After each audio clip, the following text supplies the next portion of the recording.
Assalamualaikum warahmatullahi wabarakatuh. Nama saya Gunawan Rizky Ardian. Di sini saya akan menjelaskan topik 13 yaitu penyembuhan uji asumsi klasik. Penyembuhan data pada uji autokorelasi data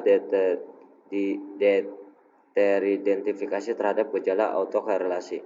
Pengujian autokorelasi menurut Ghazali 2011 ada beberapa pengujian yang dapat dilakukan seperti uji Durbin Watson atau DW, uji statistik atau box, dan Jung-Box serta uji rantes. Uji autokorelasi bertujuan untuk menguji apakah dalam model regresi ditemukan adanya korelasi antara variabel pengganggu atau residual dan periode T dengan kesalahan pengganggu pada periode T1 sebelumnya. Jika terjadi korelasi antara variabel pengganggu, maka hal tersebut dinyatakan adanya masalah autokorelasi. Dasar pengambilan keputusan dalam uji autokorelasi Durbin-Watson. Metode pengujian yang sering digunakan dalam penelitian skripsi kuantitatif adalah dengan uji Durbin-Watson atau uji DW dengan ketentuan atau dasar pengambilan keputusan sebagai berikut. Jika D Durbin-Watson lebih kecil dari DL atau lebih besar dari DL, 4DL, maka HO ditolak yang berarti terdapat autokorelasi. Jika D Durbin-Watson terletak antara DU dan 4-DU, maka HO diterima yang berarti tidak ada autokorelasi. Jika D Durbin-Watson terletak antara DL dan DU atau di antara 4-DU dan 4-DL, maka tidak menghasilkan kesimpulan yang pasti. Kelemahan pengujian autokorelasi pada uji Durbin-Watson. Uji Durbin-Watson mempunyai kelemahan yakni jika DL Durbin-Watson terletak antara DL dan DU atau di antara lain 4-DU dan DL 4-DL, maka tidak menghasilkan kesimpulan yang pasti apakah terjadi gejala autokorelasi atau tidak. Jika demikian adanya, maka alternatif yang baik untuk mengatasi masalah autokorelasi ini adalah dengan menggunakan metode lain seperti uji rantes. Faktor-faktor terjadi gejala autokorelasi adalah sebagai berikut. Adanya kesalahan dalam membentuk model regresi, tidak memasukkan variabel yang penting dalam model regresi, memanipulasi data. Yang keempat, menggunakan data yang tidak empiris. Uji rantes merupakan sebagian dari statistik non parametrik yang terdapat digunakan untuk menguji apakah antara residual terdapat korelasi yang tinggi. Dasar pengambilan keputusan dalam uji rantes yang pertama yaitu jika nilai talentnya lebih kecil daripada 0,05, maka terjadi gejala autokorelasi. Jika sebaliknya, jika nilai talent lebih besar daripada 0,5, maka tidak terjadi gejala autokorelasi. Penyembuhan data pada uji heteroskedastisitas. Data teridentifikasi terhadap gejala heteroskedastisitas.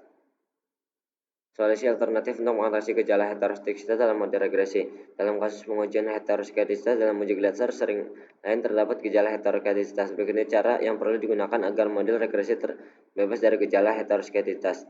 Yang pertama, melakukan alternatif pengujian lain untuk mendeteksi atau tidak adanya gejala heteroskedastisitas seperti uji heteroskedastisitas dengan grafik scatterplot, uji Pak, dan uji Well. Melakukan transformasi dan penelitian seperti LN, log 10, log, dan lain-lain.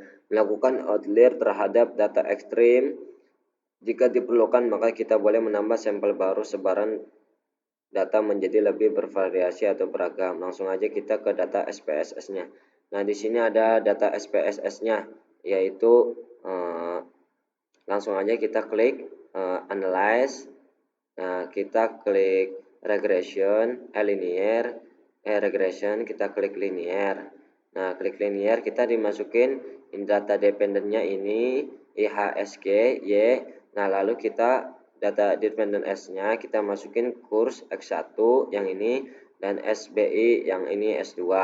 Nah, kita langsung statistiknya. Statistiknya di sini kita klik regression coefficient, di sini diklik collinear diagnostik, diklik Durbin-Watson, diklik, kita klik continue. Nah, lalu kita ke save-nya. Ke save-nya yaitu kita klik understand. Nah, lalu kita klik continue aja. Nah, di sini saya udah ngeklik, tadi nggak kerekam, jadinya sudah ada output datanya. Nah, di sini ada output datanya. Di sini kita lihat Durbin-Watson-nya yaitu 1.072. Nah, kita bisa ngelihat di tabel Durbin-Watson-nya. Nah, di sini bisa kita lihat K itu tadinya kan 2. Untuk dependen ada 2 data atau 2 sampel. Nah, kemudian itu N merupakan jumlah sampel yang digunakan dalam data ini. Di sini bisa kita lihat jumlah sampelnya itu ada 12. Nah, di sini sampelnya ada 12. Nah, untuk K-nya di sini kan K-nya berarti 2. Bisa kita lihat K-nya adalah 2, jumlah N-nya adalah 12. Yang bisa berarti kita simpulkan untuk Darwin lowernya di sini menghasilkan 0,8122. Nah, dan Darwin urbannya itu 1,5794. Sedangkan hasil dari Darwin-Watson untuk model T hitungnya yaitu 1,072. Berarti kesimpulannya adalah tidak menghasilkan kesimpulan yang pasti dari hasil T hitung atau tabel deweknya. Nah, jadi kita bisa mengatasinya dengan uji rantes atau uji non-parametric test. Pengujiannya yaitu pertama kita klik analyze. Nah, kita klik analyze, kita klik non-parametric test, kita klik legacy dialog, kita klik runs. Nah, untuk tes variabelnya list itu kita masukkan adalah understand days, kita masukkan ke sini. Nah, lalu kita klik OK. Sebenarnya datanya udah ada. Nah, di sini bisa kita lihat run testnya pada tabel asik tune talentnya, yaitu di sini hasilnya yaitu adalah 0,762 yang artinya lebih besar daripada 0,605. Maka dapat disimpulkan bahwa data ini tidak terjadinya autokorelasi. Jadi kita udah bisa penyembuhan uji autokorelasi melalui uji rantes ini. Nah, untuk penyembuhan data ini masih data menggunakan cara lain. Di sini kita hanya menggunakan uji rantesnya saja.